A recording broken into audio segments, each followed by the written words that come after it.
Welcome to Choose People, Love Pets. Today's guest is Dr. Dani McVety, veterinarian, entrepreneur, speaker, and co-founder of Lap of Love Veterinary Hospice. In this conversation, Dr. McVety shares how some of her biggest failures shaped the leader she would become. We talk about why the communication matters more than perfect medicine, what she learned from building one of the largest veterinary organizations in the country, and the realities of balancing entrepreneurship, family, and personal growth. Join us for this honest conversation about resilience, leadership, and creating a career aligned with your values. I'm your host, Dr. Brianna Armstrong, and this is Choose People, Love Pets. Dr. Dani McVety, thank you so much for being here today.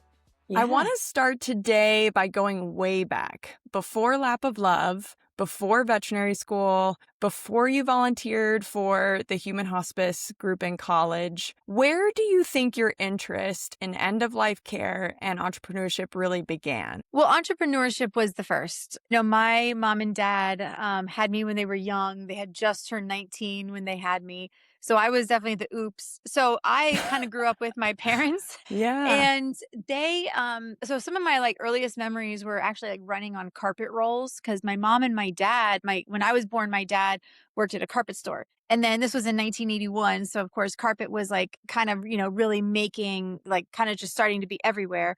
And so what my dad did, he was 19 years old and he saw that the carpet store he was working at, when you go and install new carpet, when you take out the old carpet, there could be a whole chunk of carpet underneath, a bed that was never walked on. So everything else is used, but that's brand new still. So he asked at 19, my dad asked his boss, hey, can I just cut that out and resell that? And his boss is like, yeah, no problem. Wow. So my mom and dad at a very early age realized that. And so they would take these remnants, these carpet remnants, and they would go to college dorm rooms and just set up a semi truck outside. And then the college kids would buy these remnants and then they would go install them.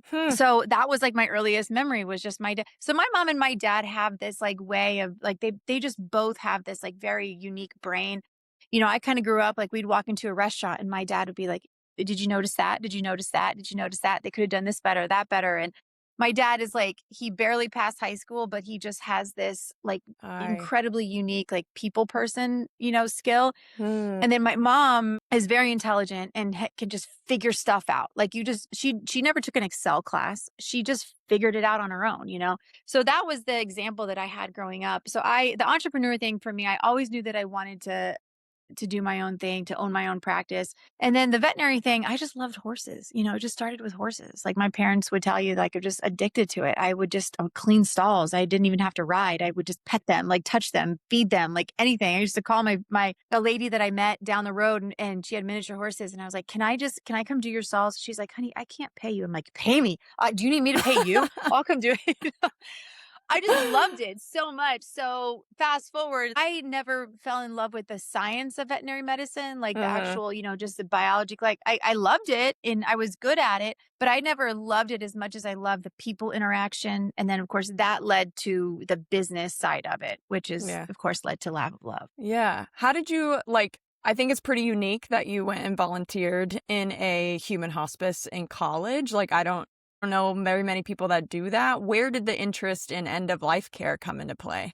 Not for a long time. So there was the hospice thing just came up because I read this book titled, I think it was kind of a discussion about the book, Don't Sweat the Small Stuff. If you remember that, it was kind of a chicken soup for the soul type thing, when that was very popular years ago. You read that in college, in undergrad? Yes, in undergrad. Yeah. My mom was very on the cutting edge of all that stuff. Wayne Dyer, Tony Robbins. My mom was into it before it was popular. Oh, wow. And so she had me reading those books by the time I was in college. I was reading them. And so one of them, Don't Sweat the Small Stuff, talked about, it was just that him and his wife, the author and his wife talked about the book. And in it, they had volunteered for a hospice. And I thought, I was like, that is such a fascinating thing. I was 19 years old. Yeah. I, obviously I had this path in front of me going to veterinary school. And I'm like, you know what? I'm going to do that. So I was at Colorado State at the time because I thought I wanted to go to Colorado State for their equine program until I got really cold. And then I went home. I was like, oh, that's cold. I'm going to go home. But I was there for almost 2 years. And so I volunteered for the Larimer County Hospice. Human hospice is just amazing. Like, it's probably the only time in medicine that you'll see the nurses and the doctors are more about, okay, how do you feel? Instead of like, you have to take this medicine, you have to do this, you have to do that. It's more about just what the patient feels. It's like that famous line from Robin Williams, treat the patient, not the disease. And human hospice just does that. And so one of the things they do before you volunteer is you take this weekend volunteer course. So they walk you through basically, what it's like to lose everything. Like, one of the exercises that they do is you write down, like, they have it's very structured, but they say something like, what's your favorite thing about yourself? And I would write, my hair. I don't know. What's your favorite thing to do outside? Take a walk, ride horses. What's your favorite friend, your favorite family member? They kind of go through all these things. And then and in the exercise, you're crossing them off one by one, right? You lose your hair. You lose the ability to walk on your own. You lose the ability to, your best friend has died now that you're 85 years old. And so they walk you through these exercises. And essentially by the end of it, you're like, wow, and then you go and you sit with people. And the one lady that I sat with, she had Lou Gehrig's disease, ALS. And from the time I went and sat with her the first time, she could feed herself. And this lady was like maybe upper 60s, low 70s, not old, like not old at all. And within a month, she couldn't feed herself. And now I'm feeding her. And like, what it must be like that, and people told me she was a very powerful woman in her life, to now you're having a teenager, basically a 19-year-old, come and feed you, like what that would feel like. So it was just this fascinating thing. And I only did it for a little bit. It was less than a year that I actually did it. But it just stuck with me. And so then when I got into veterinary school, I never thought about end of life care until I was making my way through clinics. And I just found myself very comfortable in those conversations. Maybe it was a little bit, and I say this jokingly, but it is the truth. I graduated at the bottom of my class. I failed a class in my freshman year of veterinary school, nutrition. I was like burned out. I just didn't study. And my GPA was like otherwise fine, but I was just so burned out just from studying. And looking back on it, I'm like, buckle up. You weren't burned out. Like, you just needed a Snickers bar and a walk. Like, you're fine, But I did. I had to repeat my freshman year of veterinary school. So by the time I got into clinics, I was very much like, I was so scared of failing. And I was so scared of the fact that I felt so dumb compared to the rest of my classmates, that I really began to gobble up communication books, like just being the best leader that you can be, how to talk to people, how to set the stage. I wouldn't say sales, because it's not really sales, but it's basically like how you act around people affects the ability to make an impact on them. And in veterinary medicine, we kind of forget that sometimes. Like, we forget that like the person who is paying the bills is the pet parent, right? Yes. And that is not the patient. So we sometimes treat the patient and want to do the best. And when the pet parent doesn't want to do what we tell them to do, we make them feel bad. And like, that's not how you entice somebody. Entice is the right word. That's not how you have, an impact on somebody such that they bring out their credit card and pay you with their hard-earned money for something that may or may not work, which is what medicine is, may or may not work. So I became very, very good at that. And then, of course, when I got out, I was doing emergency medicine in 2009. Economy was crashing. People are in positions that they don't want to be in. They haven't been treating their pet because they don't have any money. And now it's an emergency, so they're coming in. So it's having a lot of just difficult conversations. And sometimes the conversation is, look, this is either $1,000 bill or it's euthanasia. And the only wrong answer is nothing. The only wrong answer is you walking out those doors and not doing anything about it. And I was so good at that by that point, because I was all into body language, and I was all into like how I stand with people. Am I going to stand like this? Am I going to stand like that? There is a time to do that, and there's a time to do this, and how to, how to do that so that people are comfortable with me.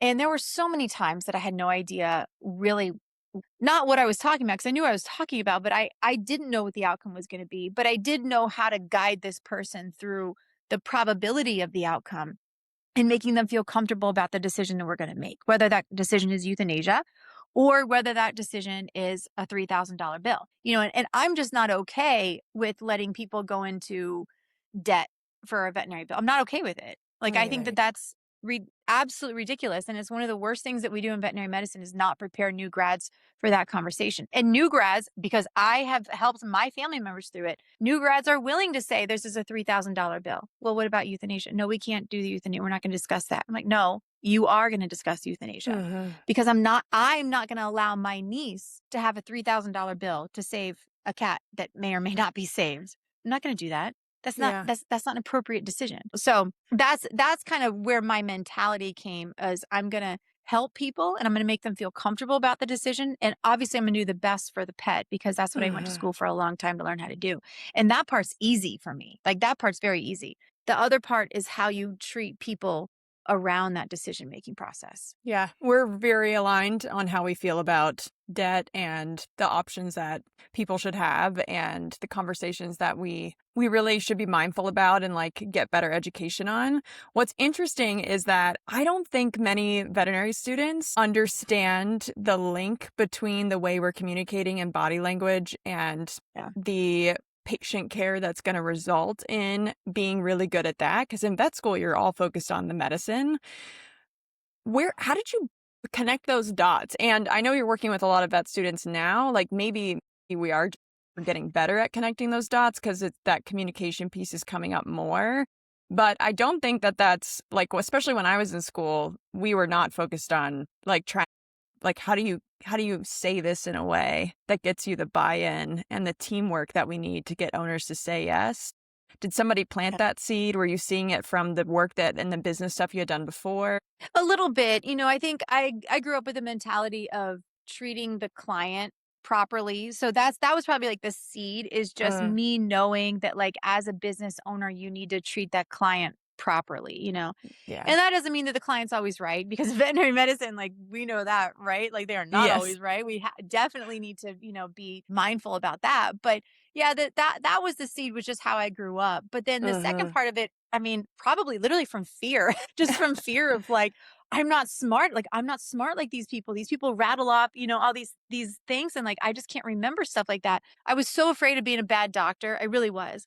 That I knew that I'm like, okay, I'm only gonna know X an amount of knowledge. So the other part of this is me gonna be, I can always refer to somebody else smarter than me. Like I could always get that out of the way. But I'm gonna be like the nicest. I'm gonna have the best bedside manner. Yeah. And particularly going into clinics, I realized that is 90% of the equation. That if they don't trust me, and that trust comes from the communication and how I look at them in the eye and how I respond to them and whether or not I say hello to their kid when their kid walks in, if they don't trust me, then I've lost complete ability to help them. And then I saw it, like I saw it, right? Because you're in the room with these brilliant clinicians, absolutely brilliant clinicians, brilliant interns and residents.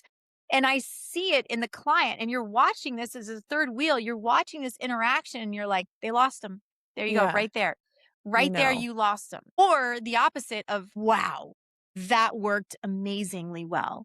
Like that worked. So in clinics, it's just this, like, you just sit and you watch this interaction, and I just gobbled it up. Like I gobbled everything up, and I paid attention to those little things because, again, I knew I can always refer to someone smarter. I can always say, I don't know, let me go phone call, and I can call someone smarter, or I can send them to a specialist. Like getting into clinics, I realized that that's not going to be my limiting factor, that 90% of the time I can make an impact with my communication. So it was probably just out of fear, along with the tiny little seed of wanting to help people. But I started reading, like, you can't, this is like I have hundreds of books in my office, and I at a very young age, like very, very young, probably by the end of undergrad, I realized, I'm like, you know what? I'm not going to listen to music in the car. I'm going to listen to books. Every moment that I have, I'm going to spend bettering myself. And another part of my history is I grew up ballroom dancing as well. So No way.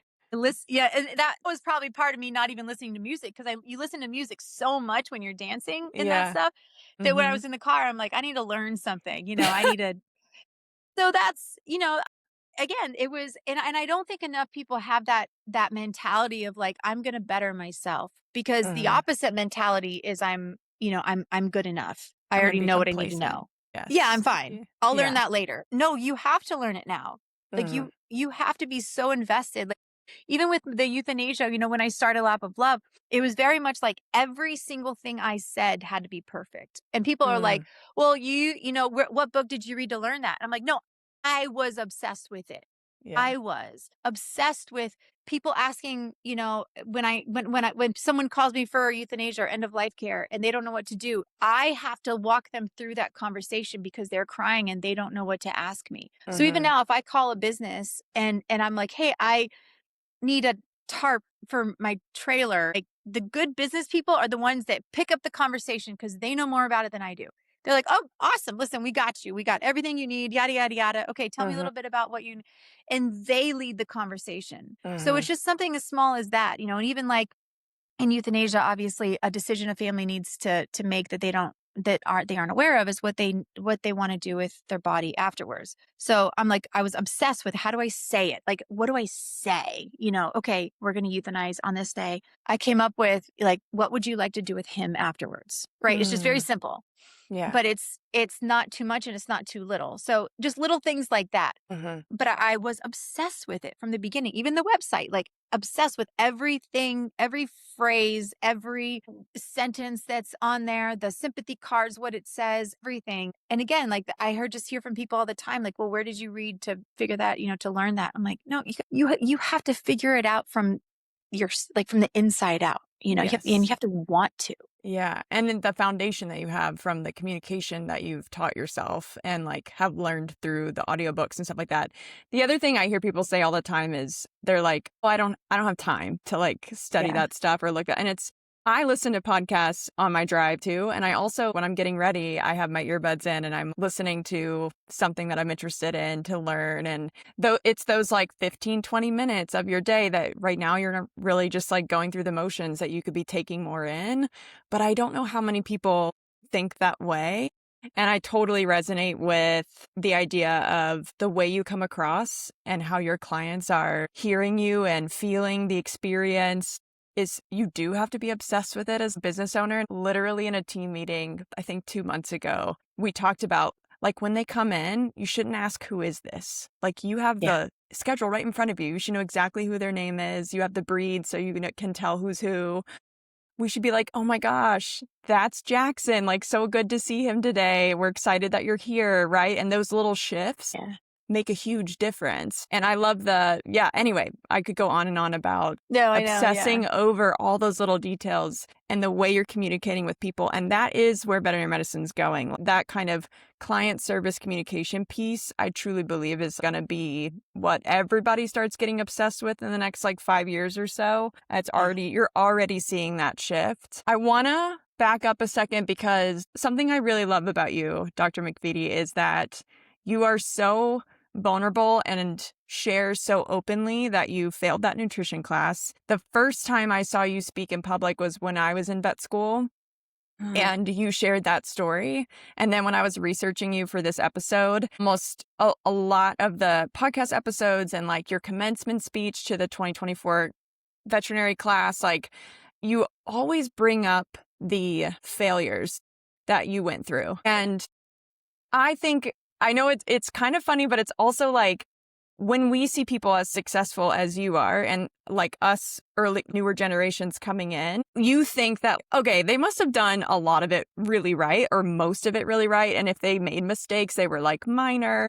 But these are big things. You also said in your commencement speech that you failed the NAVLE the first time you took it. I learned that Yeah. about you recently. Yeah. And it's just, I love how vulnerable you are about that and how willing you are to share those things because I think it's eye-opening and it's like, okay, I can mess up and still have an incredible career and pursue these things that seem monumental. And it's not a game over if I do something wrong. Why is it so important for you to share those lessons?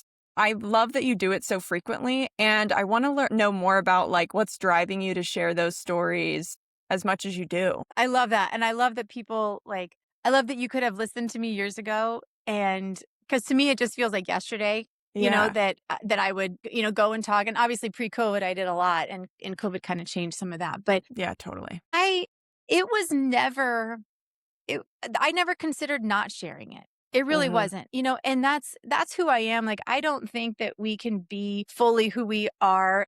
And I think it's, at least for me, it's very uncomfortable to not be totally honest, with our failures. So it just feels more comfortable to me always to share it.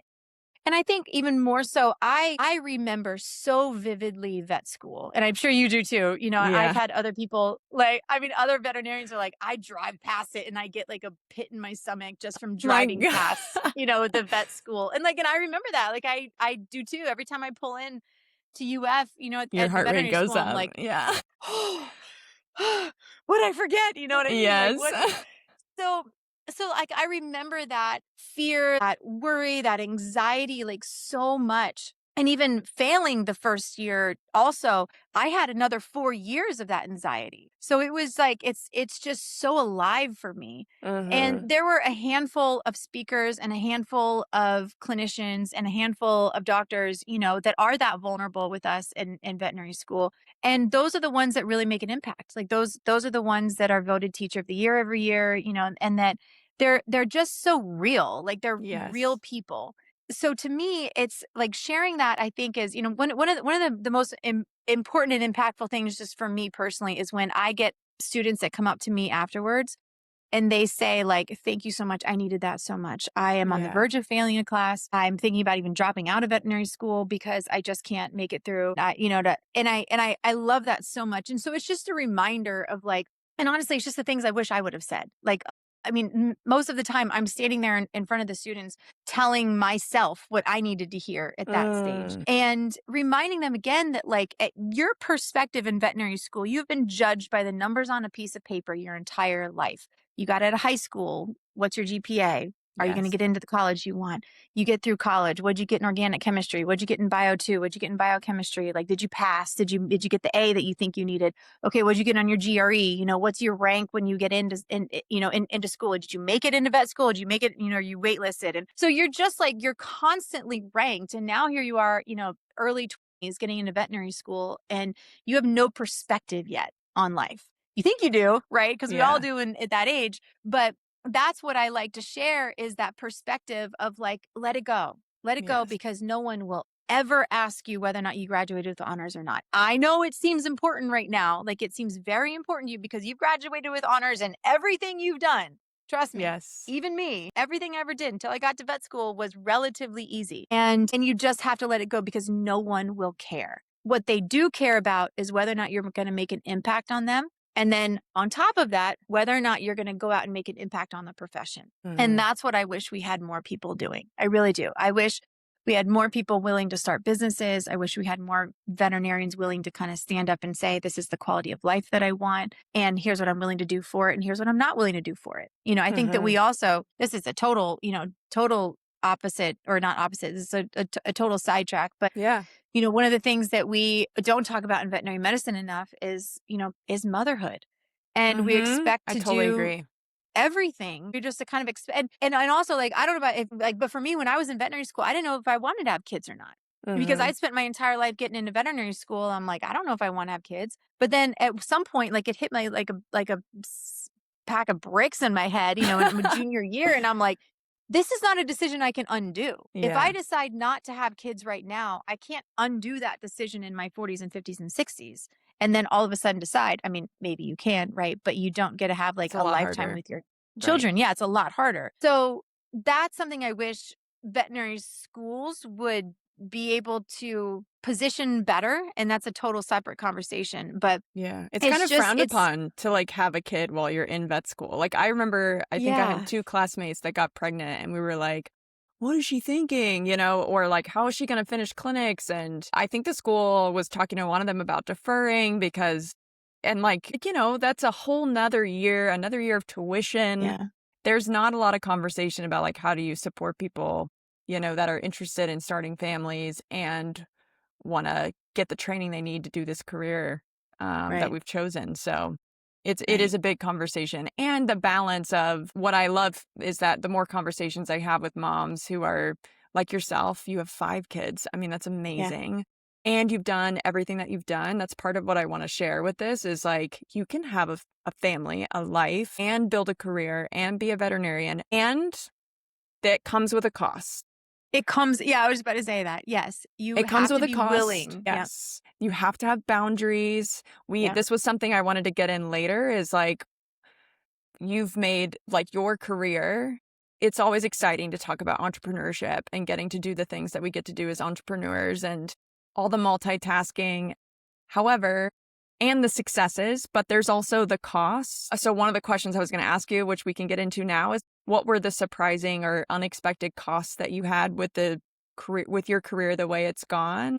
And what were some of the things you had to do to manage family and following your passions with entrepreneurship and veterinary medicine? Yeah, there's this, it's such a long conversation, and it's so complicated with so many nuances and little things. And Totally. looking back on it the past 17 years now, like I'm so blessed to have had the path that I have. And there isn't a lot that I would do over again. Obviously little things for all of us, but there isn't a lot that I would redo. When I had my first baby in veterinary school, and I did that Okay. on purpose, and my first husband, we got married right before vet school, like 2 months before vet school. And so made it, and he was in law school at the time too. So it was great. It was Wow. like just perfect because Y'all were we both busy. studied. Yeah. Yeah, like we studied every weekend. Like, what are we doing this week? There was never like, what are we doing this weekend? It was, Right. we're sitting in our office and our desks were right next to each other. And like, we studied like, the entire day. And it was great. And so then my junior year, I was like, this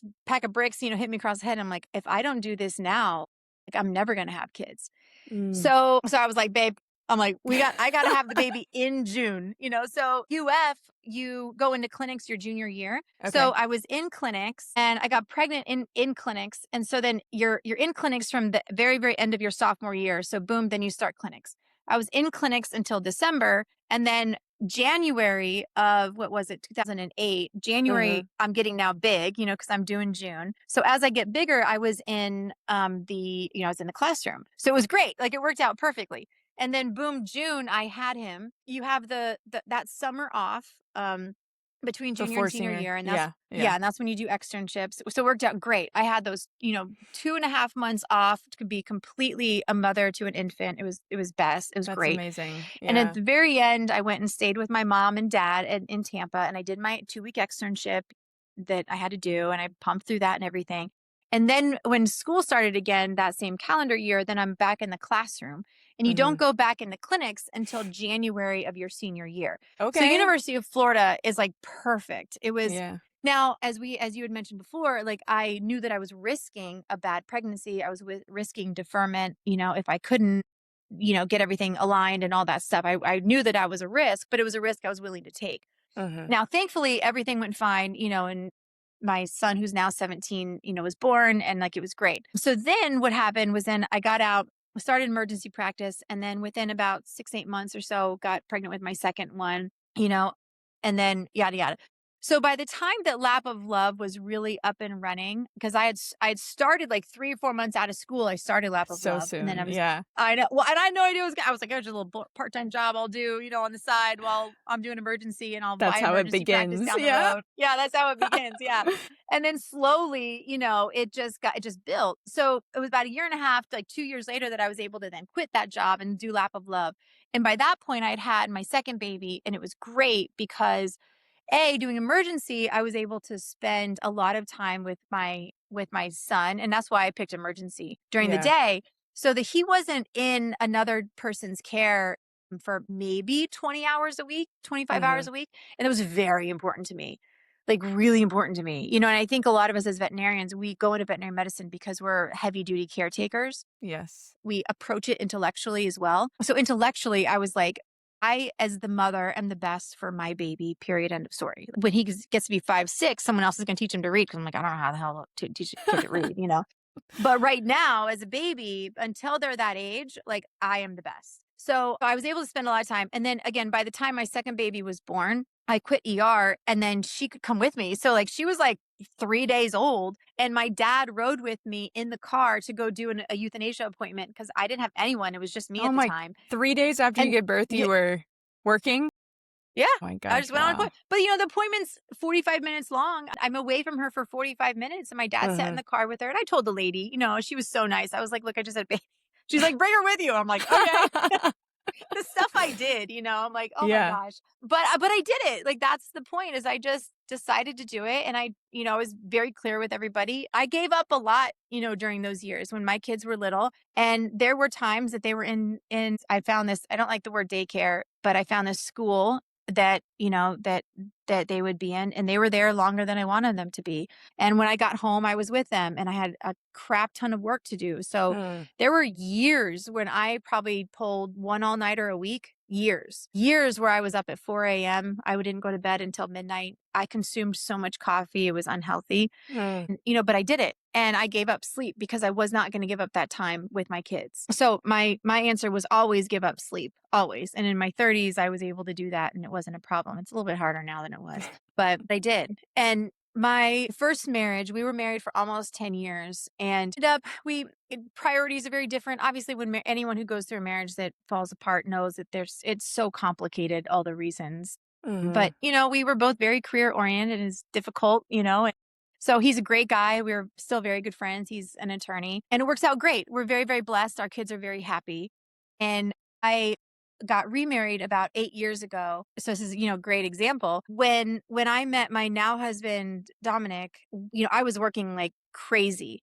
And we were just so aligned on everything. Like, my kids just adored him. It was everything just like lined up. And we were fell into actually friends place. for like 2 years before. So it was one of those perfect situations. But my point is that when we got married, I knew he had never been married. He had no kids or anything like that. And he was just such a love. I'm like, you need to have kids. Like you need children in this world. So when I got pregnant, I was like, you have to stop working. And I was making more money than him, not too much more, but a little bit more.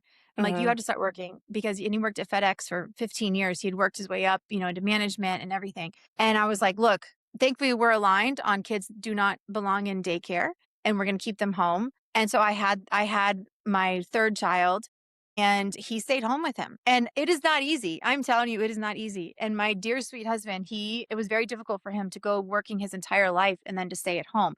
And I mhm, remember like getting in my car with my older children, so they were fourth and sixth grade, and or third and fifth grade actually. And we would leave and here I'm like, bye, husband and baby. And the baby just wants me, even though my husband was with him the entire time. mm, So, and it was great. He would drive to the office, and I would breastfeed him and pump, da da da. And like yeah, it yeah, was fine. And then shortly thereafter, 8 months later, COVID hit. And it was probably the best thing for our family. It was just one of the best things ever because we all were at home, we were all together, have two more babies after, blah, blah, blah, blah, blah. It's all yeah, fine. But it is very difficult. And for relationships, particularly, you have to be so aligned on what your priorities are, that these are our priorities and we're willing to give up anything to achieve them and to live by mhm, them. And I'm definitely not saying that I'm perfect. Nobody is, but I'm very blessed, that things worked out well for my entire family. But it is that the failures that happen, through those, I can look back at it now and say through those failures came really amazing, periods of growth for me. yeah. Something I heard you say in one of your talks is failure is here to humble us and later inspire us. And Yeah. I loved that quote that you had. And It's so great, man. If there's anything that, yeah, it's so huge. It is so, so humbling. yeah, Man, you walk around, at least for me, I did. I was like, I walked around and my parents are together and I'm like, I will never get divorced. Never, ever, ever. That's not me. That's not who I am. And to think about that, it really, I just look at everybody else, other stories that I see, other people that I meet, and you just have such humility and such, like understanding isn't the word because you never understand, but right. just honoring the fact that everyone's going to have different journeys and like that's okay. It's not all going to be perfect. Yeah. Yes. And I love hearing that. I don't know how many people would be willing to go to work 3 days after having a baby and like make it work and do the things they need to do. But it's like that just goes to that's part of what I love hearing these stories is because to what high achieving entrepreneurs do, especially in veterinary medicine, it is a little bit of this like juggling and balance Yeah. act and like pivoting when it's not working and being willing to change directions and have those conversations with your partner so that you can continue to figure it out and maintain the priority list and all of that stuff. Speaking of partnerships, you brought on Dr. Mary Gardner, who's the co-founder of Lap of Love, when you started that 3 months out of school, which is insane. Yeah. She had a decade of software development experience, which I think is really unique and interesting. I think a lot of people talk about how there's kind of like two camps. Like, do you bring in a partner or do you not when you're building a business? I love that you brought in a partner. How careful were you about making that decision, and especially bringing in a founding partner in such a big way? And how did you know she was the right person? Yeah, partnerships are, man, it is so complicated, but Mary and I just got so lucky from the beginning.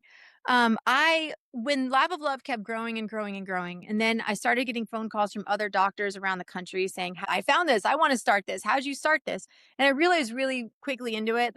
I would say like, okay, well, just go set up an LLC, really easy, get your EIN. Do I need an attorney? No, you don't need an attorney to do that. You can just do it yourself. And like, I would have these conversations and the doctors were like blank eyed, like they have no idea how to do any of this stuff. And I looked it up by myself. Like I literally looked up the Florida state statutes on how to set up the practices and how it's done. And like, I did it myself and it was not hard at all, but that's very scary for people, particularly veterinarians. I think that unless there's a textbook, they don't want to do it.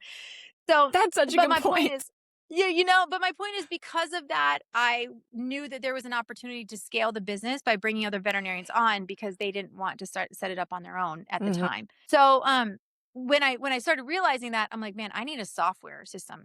Only reason that came to my mind was because that's how my mom and dad grew their business. They sold wire, cable, and lighting. It's a very boring business, but they did a great job. And they were they grew their business to one of the largest in the Southeast United States. Wow. But one of the ways they did it was by developing their own software before software was even a thing. Dang. So I called Mary, at one point I had been doing it like a year and a half at this point. And I'm like, Mary, you are not going to believe this. And Mary was in my first freshman class. Okay. So we were obviously good friends. We shared a microscope and histology and everything. And we had always stayed good friends. And so when I called her, I was like, dude, I need a software. I need something that can just I can plug stuff in, my drug log, my emails that I have to do afterwards, make it really fast because I'm just doing everything manually. And she's like, oh, that's awesome. Da, da, da. So we kept talking and kept talking. And at the time she had been out a year ahead of me. So she was out with 2.5 years. Okay. And she'd been doing general practice and she was like, I don't like this. I don't want to do this anymore. So she was actually looking for a job in pharmaceutical sales. Oh, and okay. she went for a job and then didn't get it. So then I'm like, all right, well, listen, let's do this, Yeah. So just brought her on and Was VetMed her second career? Yes. Did she? Okay. Yeah. So that's another part is that she's 10 years older than me. So Okay. she had been in software for about 10 years before veterinary school. So she was second career veterinarian. Her dad is some famous software person. Her wow. sister developed a software that eBay ended up buying. Her whole family, gosh. her brother started some type of yacht software thing. Her whole family is in it. Brilliant. Yeah. Brilliant, but ahead of their time. Yes. Smart, So it was just very, very natural. And Mary and I work so well together because we're very different. We're not the same. Tell me more about that. Yeah. Because I think people think we need to be the same, think the same. But I disagree. I think you need a balancing. Yeah. Go ahead. Yeah. And I think it's also important that I knew her for 6 years before we even, started a partnership. So it was not something that and if anybody ever, asks me about partnerships, I always say, don't do it. Literally don't do it. Oh, interesting. And not because Mary and I, because that has worked out perfectly, but because I see so many other people and I know what made Mary and I work is not, it is so rare. It's just so rare. So her and I just think completely different. She's very methodical and she's very this happens, then this happens, then this happens, then this happens. And I'm like, we'll figure it out. Yeah. It's fine. We're just going to figure it out, And the outcome is really beautiful. What comes from that is because we have two very, very, very different personalities, but yet we are very aligned. And the other thing that we have always gotten along on 100% is frugality. So meaning how we spend money. Her and I were so aligned on that. It's, do we need this? No. Do we need this? No. And you have, particularly when you have a business that's really, growing, you have so many people wanting to sell you stuff. You need Yes. this, you need that, you need the newest accounting software, you need this newest this. And the ability to say no was always so simple, but also like she trusted me. If I was like, no, I'm going to go talk to the veterinary, schools. And at first, I had people saying, like, why are you doing that? It's a waste of your time. Nothing's going to come out of it. And I'm like, no, you're wrong. A, I need to. B, it's introducing a Yes. career path that people never knew about. And so there's so many different reasons why I knew it was the right thing, even though I had no proof of it yet. Mm-hmm. So it's little things like that, but she trusted me and I trusted her. So the most important things we always got along on, and that made it very, very easy just to continue. So and it wasn't just Mary and I though too. We brought on some people, like we brought on a handful of people. Um our CO, who has played the role of like an operations director, Mm-hmm. Cindy, Trent, Stacy, and so we brought on some people at the beginning, and they're still with us. Like they're still on the executive team. I think eight of our 9 executive team members have been together for 10 years, over 10 years. And we all had such an amazing way of working together because Mary and I have the ability to we're very she's super funny, and I just envy like her funniness. She's hilarious, hilarious.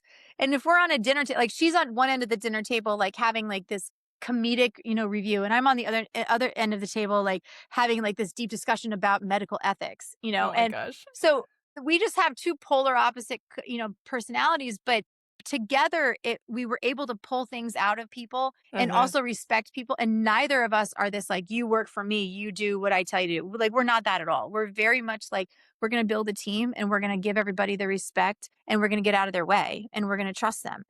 And we both, again, that partnership just built over the years. We've been together for 17 years. So Yeah. we know each other. Yes. And that's just in business. Well, 15 years in business, but it's built, it is a very unique thing, and not everybody gets to have that at all. When you guys are selecting, when you were growing and now you're selecting your C-suite team, and even when you're bringing on doctors for Lap of Love, what was the selection process? Like, what are you guys looking at, thinking about when because obviously you've done an incredible job.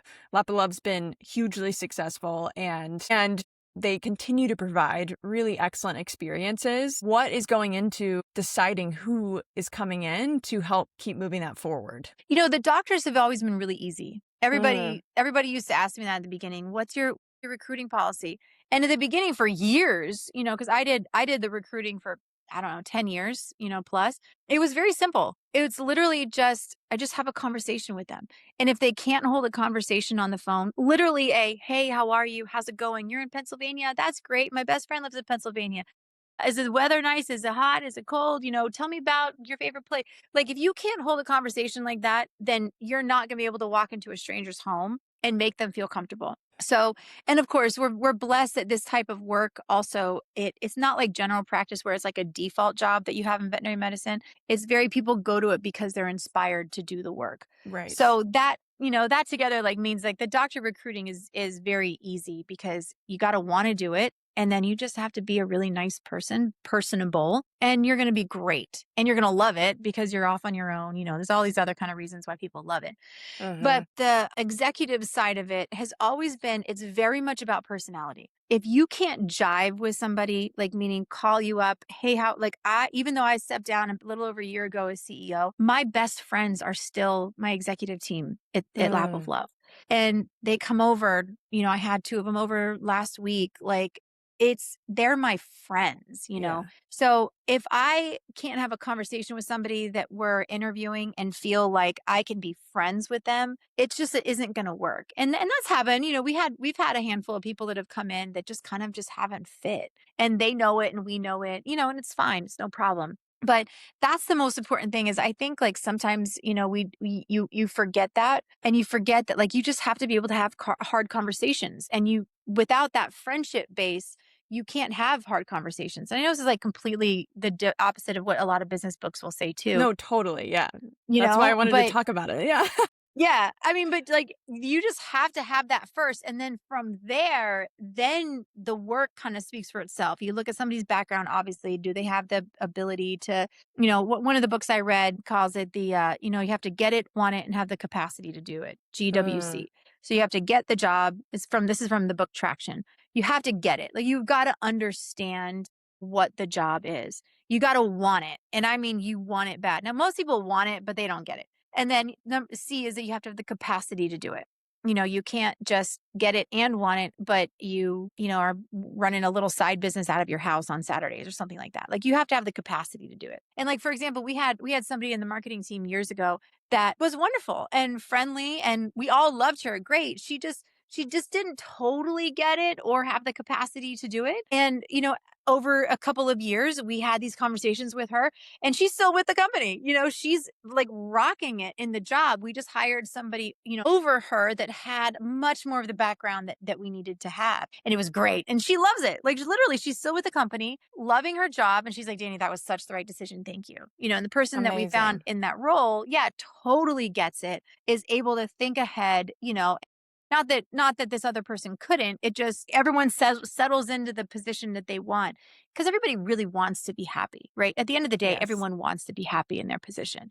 Yeah. So as the company moves and evolves and as certain pressures, are placed on positions here and there, why haven't you getting this done? What about this? We're doing this, right? We've agreed to that.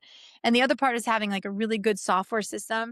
So Traction, that other what I mentioned, they have a Hmm. software system that actually like tracks our meetings. Nice. So we use that. So then, you're kept on task. And then also, like the tasks that are handed out, in weekly meetings, they're not like, we're not arguing over what was the task. It's Right. right there. The next week, did you get it done or did you not get it done? Not, oh, kind of, sort of. No, it's a yes or no. Right. So it's just very clear. And so that clarity keeps everybody accountable and on task and whether or not you get it, want it, and have the capacity to do it. Yeah.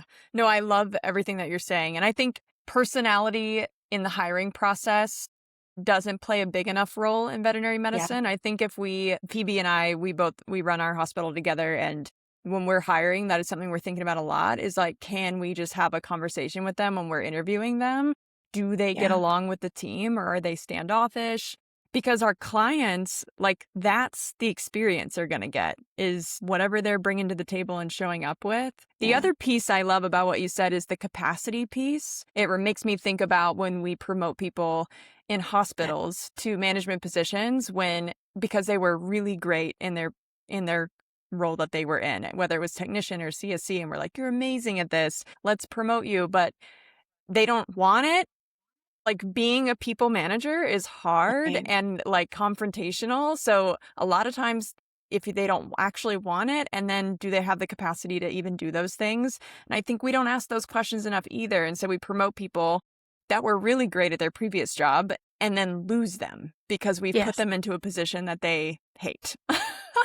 So So I true. love what you did with your team member, where you were like, you're really great at this thing. We really need to fill a gap here. Let's get you a partner that's going to help you fill out this position in a way that makes sense. And it sounds like for your business, like, it made sense to keep her where she was and have her expand on the things she was really great at. Yeah. When you Yeah. were growing, so Lap of Love currently, or at least the data I have from 2023, it ranks 24 on the Gator 100, a list of the world's fastest growing companies led by the University of Florida graduates. Your team has over 300 doctors nationwide and over 600 employees at this time, it A little sounds bit like. more. Okay. Yeah, it'll be a little bit more now. Yeah. Yeah. And so while you're in these like rapid growth phases, I know you left last year, but when you were in it, that's a ton of growth over the Yeah. 10 years. When was that overwhelming? I'm sure there were times where it was just like, holy crap, this is really doing some stuff. And how did you like It was keep it overwhelming going? a And lot. yeah, okay, tell me A more about lot, that. a lot. Yeah, I mean, and you think I think it's probably just like anything where looking back on it now, there were so many periods of time when I was completely and utterly overwhelmed, like completely. But how you handle that makes you a good leader or not a good leader. And so many times, I mean, like so many times I can't even count. And it just became part of my personality where it's like, I don't have anyone else to whine to, right? Like, who am I going to whine to? This is overwhelming. I can't do my job. no one. I have no one. Mm, And, and I can vent to Mary or I can vent to my husband, and I can vent, but it accomplishes nothing. mhm. And so at the end of the day, just literally just have to keep going. So, and that just became part of my personality of like, I'm completely overwhelmed. I have a gazillion things to do and I just have to just keep going, just keep moving. So, there were things obviously that needed to happen. I mean, like, for example, probably, I don't know. Yeah. About 10 years ago, I finally hired an assistant. And this is when I was like so tapped out. I mean, I was pulling maybe 2 all-nighters, like, Oh a my a gosh. week at this point. And so I hired Stacy, and she was so sweet. Like, we just sat in the interview, and she's like, "What do you need?" I'm like, "I don't know what I need. I just need somebody. I just I need need help. I need my emails and my phone calls. I'm like, I need this and I need that." And, we were just in the process of moving from our very first building to a building that I was purchasing at the time. And I'm like, Stacey, I don't know, and her and I just jibed at the interview from at the beginning. She was coming off a job where she had found some fraud basically, Okay. and they fired her instead of dealing with the Oh fraud, my which is gosh. that Yeah. perspective this is many years ago, obviously. But she was just great. So she was like, I don't know, I just want, and she was very young at the time. And so again, her and I just jived. Like it was just a friendly thing. I think I was paying Mhm, her, I don't know, probably less than $30,000 a year, mhm. for that job. And she was like, "Okay." I'm like, "Okay." And I handed her the move. I'm like, "Can you just help me just move? Like, we just need to move." And boom, man, she just rocked it. Wow. So Stacy has been probably one of the most important people to me throughout the process because she's such a giver, and she was always just there for me no matter what. She's Mhm. still with the company. She went from just being my assistant, making less than $30,000 a year, to now 10 years later she's making much, much, much more. And she's the director of internal operations. I mean, she's on our Wow. executive team now. Mhm. She, and she deserves it. Like every single little thing, like she just worked her butt off. So it's people like Stacy. Obviously, there are many others as well, not as impactful as Stacy, but that have helped me at every stage where I would be just completely overwhelmed. And she's like, I got it. What do we need to change? I'm like, okay, when I get an email, my emails need to be reviewed and da da da da da da. And then the phone call set up. And so then there were many, many years when I worked like, like I think you have to work at that level, which is your calendar is managed, your email is managed, your phone is basically managed at that Wow. point. And I would hand my, if I had 3 or 4 meetings in a row, I just hand my phone to her, and she's the one, da da da. And I told her like my only interruption is if the kids or the school calls, and of course, if that happened, I dropped everything. There's not a time that my kids were sick or hurt at school that I didn't go pick them up. Not a time. And there were many, many days when my kids were under my desk, with their Mm, iPads, and they were sick and they would take naps under and that was like the running joke, at the office is the kids, just were under the desk. mhm. So, it's what you give up, right? Like you give and you just kind of do it. I cannot tell you how many times I was so overwhelmed and I didn't know what to do, but I just kept doing. And even like 2 weeks ago, I had a couple of my team members come over. Stacy and Cindy came over, and they're like, "What does it feel like?" And I'm like, when I stopped working, like when I was like, "Okay, I now have 3 little kids, and I'm going to be here for them." And I have Mm, 2 older ones too, freshman and junior in high school. I'm like, I'm going to actually be here. And, mentally, because I'm here physically from COVID, we've been here, but like actually physically be here. And I told him like, I could not believe how much mental space in my head was on work just mm. constantly. So when I stopped, I was like, oh, okay, okay. I'm here. You know what I mean? Like there wasn't Yeah. this noise constantly. I'm like, the socks need to be put together. There's socks in the laundry room. Okay, I can do that. You know what I mean? Like, I mean, Wow. it's a journey. It's another part of the journey. But I think just looking back on it again, I was just so overwhelmed. Mm, But I will say, one of the really cool books that I read on leadership, and it'll come to me what the title was. And we actually did this as exercise for our executive team. We sat there and we said, okay, I had a facilitator facilitate this meeting, and he's like, cool. "What are some characteristics of really good leaders you have worked with in the past? Just characteristics of them, whether or not you like them as a person or don't like them or whatever. Like, what are some characteristics of good leaders that you've actually worked with?" And so we put all these things on the board, and what we did was we dialed them down into categories, basically. And the first and biggest category that almost all of us commented on was emotional stability, meaning fire is coming Yes. at you and you don't overreact, right? The world is crashing down and you don't overreact. So that was one of the things that my team has said to me over the years. Like, no matter what was going on, you just handled it. Like, it was just, I didn't overreact, didn't cry. I didn't blame, I didn't yell, scream, go out drinking, go out, whatever, right? Like, you can't be an alcoholic and be a good leader. You can't be a bipolar, and be a good leader. Like, you just can't, right? I mean, it's probably not politically correct to say any of those things, but like, I'm sorry, you can't.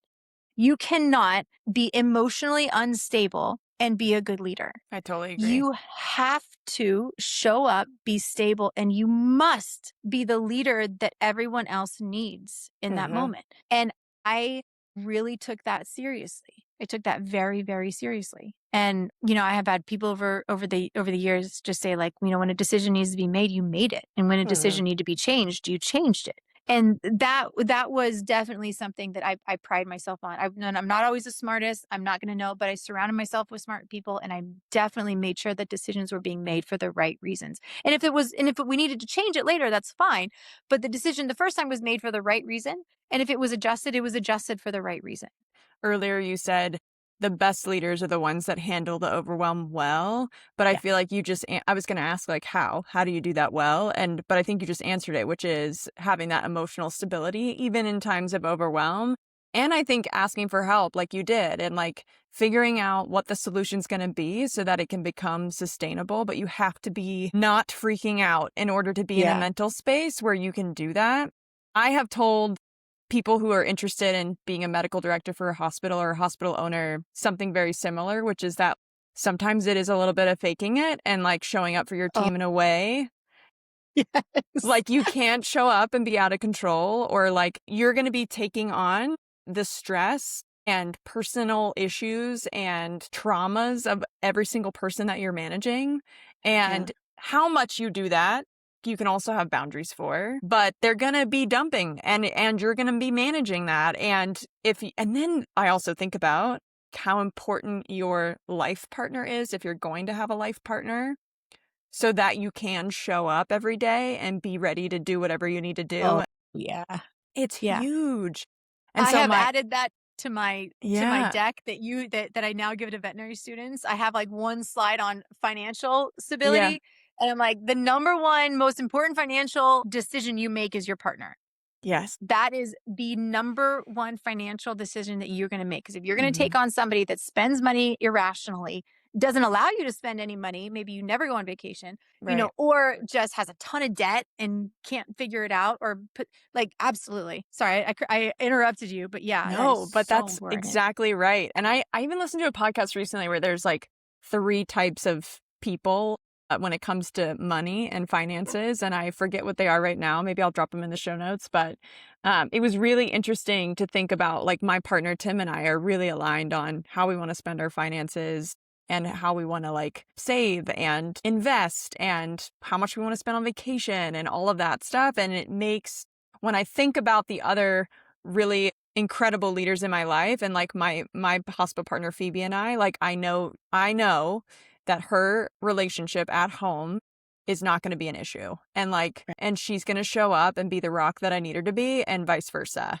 And we're going to be able to handle like whatever's happening at the hospital, and we're not going to have an onslaught of like mental health days and things like that. Like, we're here for each other and stable in that way. And then I feel the same way about my spouse. So it's just, I love that I think it's important to highlight that if we are taking on as entrepreneurs in veterinary medicine, which is already very emotionally draining for a profession, we have to be really thoughtful about those things too. And like how much it's going to influence and impact that stuff, and how powerful it can be to either like make or break our success when it comes to the things that we're trying to accomplish. So true. Yeah. I want to talk a little bit more about the choice to step down as CEO in 2025. It sounds like that's a huge shift. And it sounds like you described it as as a little bit, the little bit of description you gave me so far about like your brain and how it's changing now that you can like, there's like more quiet and peace for you to like think about your family and the things that are going on at home. What led to that decision, and how's it going? It sounds like it's a whole new life and you're kind of loving it, but tell me more about how we got here and how it's going. Yeah, it was a hard yet easy decision. Mary and I got to the point where the company was growing so quickly and it was just getting so big that we were kind of like, okay, what's next? And I've always been real open about my life in general. And Mary and I had one small disagreement, and I don't even think I could even tell you what it was Oh. in 2019, literally, but it changed the dynamics of a relationship. And she would Uh-huh. say the exact same thing. Uh-huh.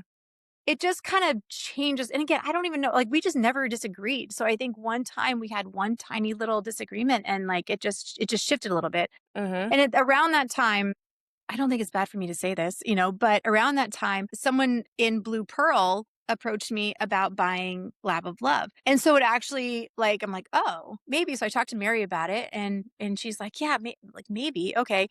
Funny story is that ended up not going through. So Blue Pearl was not able to get past the approval process in the greater Mars Got it. to purchase. And what a blessing in disguise that Uh, was. why do you say that? Because looking back on it for two reasons. Number one, after that didn't go through, we used I forget what the word is, but basically they're there to kind of help you position your business for sale. Okay. So I talked to my friend at Blue Pearl, and it's the founder of Blue Pearl. And oh my gosh, my brain. I don't know if you've hit your early 40s yet, but it happens. Let me tell you, it is so weird. I haven't, but Daryl it still Shaw. happens for sure to Yeah, me. sorry. So Daryl Shaw, who's the founder of Blue Pearl, Blue Pearl started here in Tampa. So Mm-hmm. he over the years has been a very good friend. Like we would talk like once a year, here and there. He would just I reach love out to that. me, how are things going? And Yeah. I don't really know how that precipitated, but he's helped me like even we had one conversation and he drew pictures on a napkin. I wish I had the napkin and that actually helped me position the company as we were growing. No It was like, oh wow, way. okay. He's Wow. just been a very, very generous person. So anyway, he approached me Uh-huh. in 2019 and he was like, hey, we would be interested in buying. So then after that, I asked him, I was like, well, who can you recommend as a banker? So we ended up working with this one gentleman and Rod O'Neill, and he then helped us position the company for sale.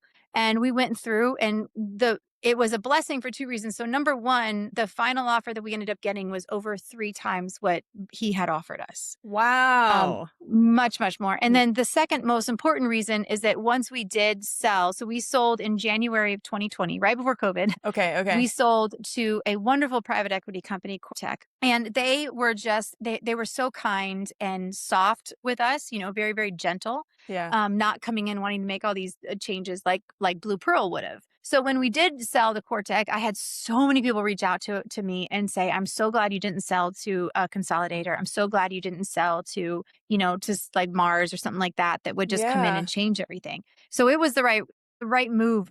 Just we were so blessed that things worked out that way because we were able to keep who we Right. are and not change anything. Cortec has been very, very hands off with us as well. They're helpful, incredibly helpful, but they don't make us do things the way that as I imagine other consolidators would make you do. Right. No. Yes. Our own system, software, financial reporting, the ways that we even like do reviews and internal communication, everything, like they didn't touch any of it. Yeah. And that's the horror story, right? Like you sell to a corporate Yes. group and then they just come in and like decimate everything. That's the story you hear time and time again. Yeah. Yeah. Erase everything that you've done for 15 years and then just put their systems in. Yes. Which with this thing that you built, like your baby, you're about to let go. Baby. I know. That must have been hard. Yeah. Yeah, it was hard. And so, but that was January 2020. So it was kind of beautiful the way it happened because literally, 2 months later, everything's beginning to shut down. And then 3 months later, we're all at home. Oh my So gosh. it all, and then the other beautiful thing is that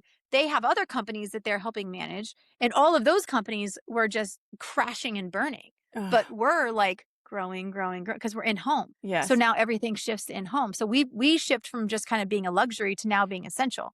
So we had to manage and build through all that. And it was so funny because at the beginning of it, they're like, we're going to take out a loan for you guys so you can make payroll. I'm like, you don't have to do that.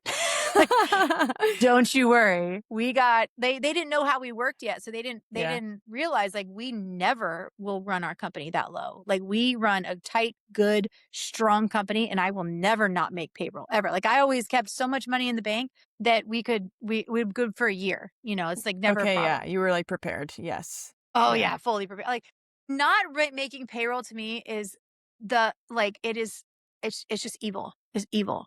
You should never do that. Right. You got to take care of your people. Yes. Your people, they come first. Oh my gosh. And how are you going to invest in your company? Like meaning the people, like, continue to making the cogs work in your company if you're not going to pay them. Oh my gosh. Like you're just evil. I'll take a pay cut before I don't pay my people. 100%. 110%. Absolutely. Yeah.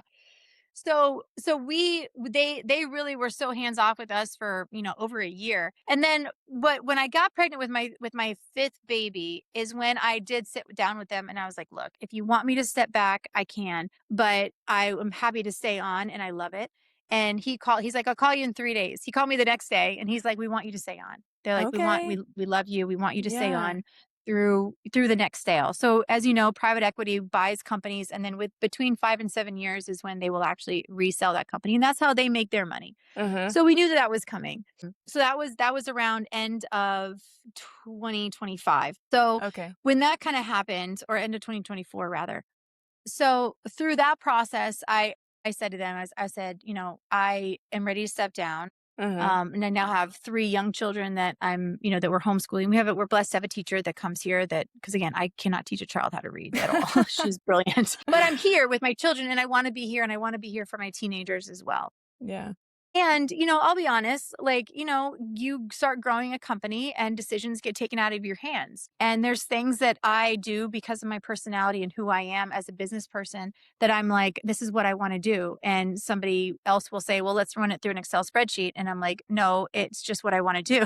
Right. And they want to make decisions in one way and I want to make them a different way. So it's not that they're wrong by any means. It's just that I like building from my heart. Yeah. And I like doing things from the heart. And I'm okay with there being 2% less profit margin at the end of the year if my people are well paid. And again, not that they do anything wrong. I'm just saying that's just my personality is that the financial component.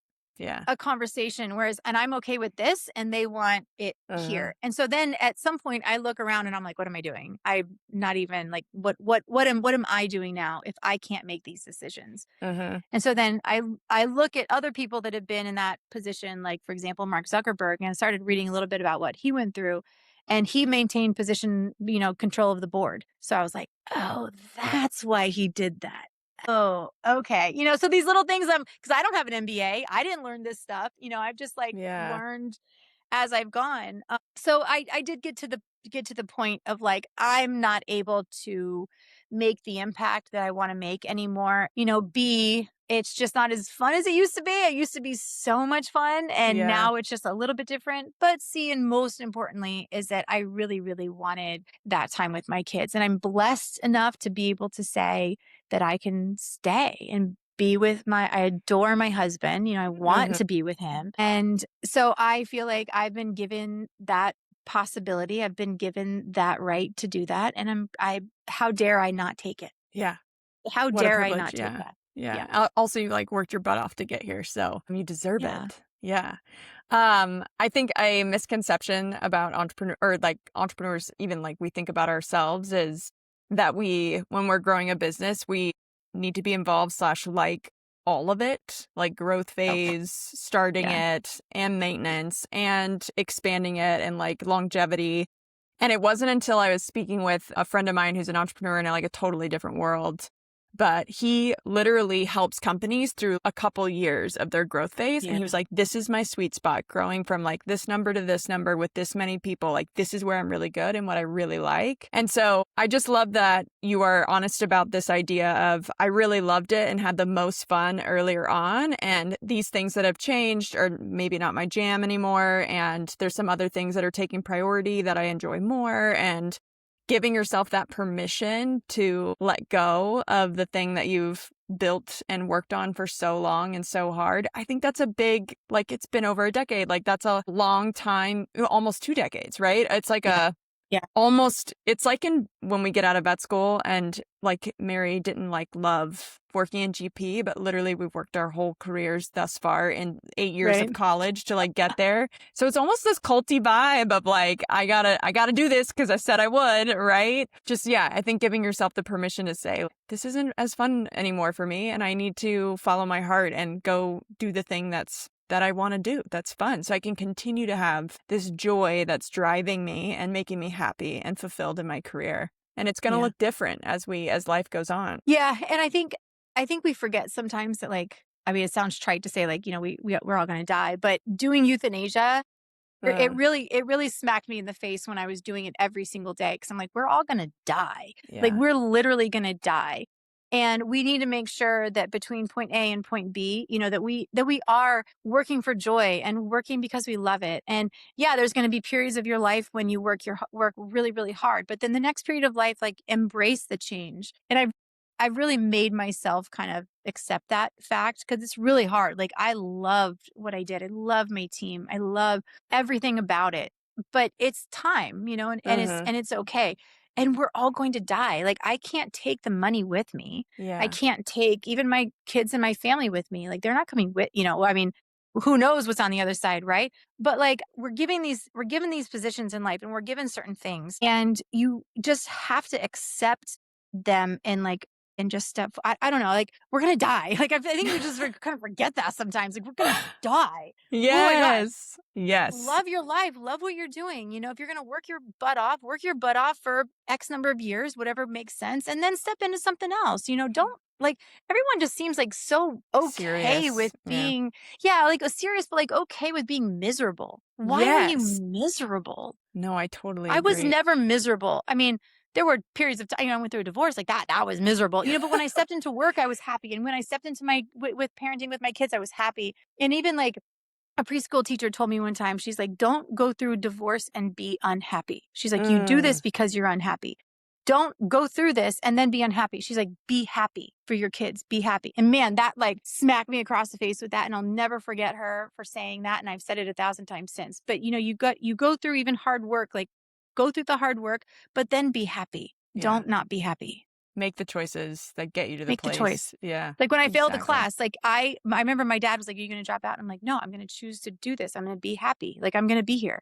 No one's going to know the internal struggle that I have. I don't have to wear it like a victim statement on my forehead every single day, like that I'm scared to fail, da da da da da. I don't need to be like that. I'm going to be happy every day. Yes. And I want to be clear to the listeners that like you're not just like saying, I'm going to be happy today. You're making choices that give you the feeling of joy, right? Like you're intentionally living your life with the outcome of, I'm not going to do the things that make me miserable and I am going to do the things that bring me joy. And I'm going to try stuff that I think could make me happy. And if it doesn't, I'm going to say, that's enough. Like, we're going to move on. And I think, I don't know if it's fear that holds us back from that or the unknown, but my hope is that by sharing more and more stories of how happy and successful people are that go through life with that kind of mentality, people will start to say like, okay, if I'm going to die, I might as well take the leap, make the choice. And is like, it can't be worse, right? And if it is worse, I could always come back to this probably. Like most veterinary jobs, like at this point, you could definitely go back to whatever you're doing. So if worst case scenario is I keep doing what I'm doing or I come back to this, do it. Like, what's the worst that can happen? Yeah, exactly. Yeah, exactly. I want to move to are you still doing Pet Care TV? I tried to look at their website and stuff, but it wasn't loading. So I didn't know. It got sold. It was sold to someone else. So it was something that I did for a little bit. And man, that was out of my comfort zone. Holy cow. That was out Should we talk about it? Like talk about your media stuff? Okay. Yeah. Yeah. You know, I got asked to do it and I did it. And I was like, okay, this is interesting. You know, and the media stuff is so funny because they blow so much smoke up your butt. It's crazy. What do you mean? Oh my gosh. So I had this other group that called me and they're like, we would like for you to sit here and you know, talk about this medicine and that medicine. And so for a little bit I was like, okay, well, remember I did emergency, then end of life care. I never did general Right. practice. So, Yeah. and I even have a couple other companies that have asked me, like, will you please do this for us? Media stuff, yada, yada. I'm like, I don't want to, and the pet care TV was interesting and it was fun for that period of time. And can you tell us a little bit more about, like, what it looked like and what you were So doing? what that was, Pet Care TV was this company that they did all types of like medical facilities. So when you walked into a medical, like a waiting room, there's a Uh-huh. TV in the corner, and then it's those loop videos. It's like, Okay. have you asked Yes. your veterinarian about flea control? Have you asked your veterinarian about this or about potty training or about whatever? A list of things, right? Gotcha. So they would have a handful of us veterinarians, and we would go and we would do teleprompter stuff and then just talk about it. So it was very fascinating. And I'm glad I did it. We did a commercial. So we've done 2 TV commercials for Lap of Love as well. And so the last one I was involved with, and funny story, like I was obviously the doctor. So you have this older couple. The storyline for the commercial I was in was an older couple that was like empty nesting, and they got this dog when their child moved out, and now the dog is dying, which is total tearjerker, as you know. Hmm. But then at the end, I walk in as the doctor, and I'm sitting there, and we're going to euthanize. So I'm sitting there, just being a bubbly personality and stuff, and then the director goes, "Okay, we're going to start now." And I look over at the 2 actors sitting here with the dogs, and they're crying, and I'm like, "Oh my gosh." I had to go from like immediately, get into character. And I don't like acting. Like I just don't at all. I think everyone thinks it's going to be fun and everyone thinks Yeah. it's like cool to do that stuff. But, once you're put in a position of trying to fake emotions, it is not me It's at all. hard. I do Yeah. not like that. So the media, yeah. So I did Pet Care TV. I did a couple of other things that, that like there was this one show where this one group tried to get this like kind of like the doctors show. It was like the Uh-huh. doctors. They were trying to get something else off the ground, like as the vets. Okay. And I think it was just bad timing, honestly, because as we know, typical TV looks very different than it did 15 years ago. Mhm. But so that stuff's been fun. And now I just like to do these things where I can be like myself. Mhm. I the acting stuff and just can't do it. So the, like, speaking that you're doing at conferences and things like that, is there more? Are you yeah, what else are you doing? That I love. So the speaking, well, I would speak for veterinary students all day long. Like Yeah. that, they don't really pay, which is great, Yeah. no problem. Like before COVID, I was doing so many. I mean, I was doing like 15 a year. There's only what, Like, 35 speaking to veterinary vet schools schools? Okay. at Yeah. veterinary schools. Yeah. Yeah. So, I mean, I was doing 15 a year or so. Yeah. Like it was a lot. And not wanting to be away from my kids would either come with me or I would go and I'd taken the all-nighter back. I was constantly like just in and out. Mm. And so that was a lot. I loved it though. And the veterinaries, the veterinary conferences, gosh, at one point I was probably doing 20 of those a year. Wow. I loved it. It was a blast. And honestly, it makes you very, very comfortable with speaking. There was one particular few months, there was probably like 3 or 4 months where I had, I don't know, 10 speaking engagements in a matter of like 3 or 4 months. Oh my And it was at the gosh. very beginning when I was first getting started. And it's a lot, it's a lot different. I mean, I'm used when I was in high school, I was on stage ballroom dancing. So I knew what it was like to go on stage and dance for 2 to 3 minutes. But then getting on stage and talking for 45 minutes is very, very different. And not only that, but I really wanted as I began to develop my kind of speaking career, I loved it. And like you said at the beginning, I really enjoyed making an impact on veterinary students, which is how it started for me. Uh-huh. And then second to that, I was making an impact by sharing ideas about euthanasia that no one had ever talked about. Yeah. And no one was talking about euthanasia 15 years ago. Like literally, there were no lecture topics on it. I mean, even sedating before euthanasia was like, really? You do that? What do you use? Do you use ACE? Like, no, don't use just ACE. Use something else? Oh my gosh. Yeah, So, it's come such a long way. but back then, and even our professors, so the professors that taught you and I, a lot of them were even taught that animals didn't have pain. I think we Mm. forget that that veterinary medicine has evolved so far. So much. Yeah, so I really enjoyed the speaking, and now I just don't enjoy leaving as much. Like I spoke for NAVC with VMX now. I spoke for them for 10 years straight, and it was great. I won some awards and I really loved it, but I think like anything, you do it and you're there and then you're like, okay, I leave my family constantly now, and again, when you have babies, it's completely different. Yeah. But regardless, the students are always like my priority. So the students, if the students ask, I go. You're No there. problem. Yeah, I love I'm there. that. I love that. And I think I agree that we don't hear enough about like what jobs are out there when we're in veterinary school. So like when Yeah. you came and spoke to our class, it was the first time I was getting exposed to home euthanasia options. But even with that, like a lot of my classmates and like we still didn't know that like that is a career track that you can actually do. Like that you could come out of school and just do that. And I have friends now that paid off their loans in a year because they went into home euthanasia in addition to like vaccine clinics and things like that. And there's Yeah. just I think from financials alone, like being able to pay off your loans by supplementing with things like that weren't options before have been really interesting, unique things that like I only heard because our friends are talking. Like we don't hear about that kind of stuff in school. So, because they're just focused on training you to be a doctor and like that, is not as big as Yeah. part of their goals, which might change in the future as finances continue to become a huge part of the conversation and communication is so important. I definitely had a Yeah.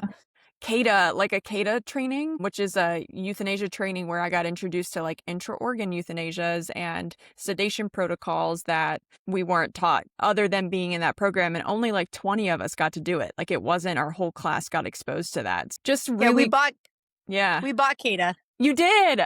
Cool. Yeah. Amazing. Yeah. I mean, Yeah. Love it. everything's so small and interconnected.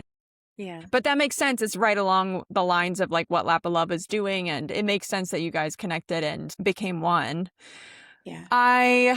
You mentioned your awards. I just wanted to mention that you received the Distinguished Young Alumni Award for the Florida Veterinary Medical Association. And then you also were named the Pet Industry Woman of the Year in 2016. And then in 2022, you won the Bustad Companion Animal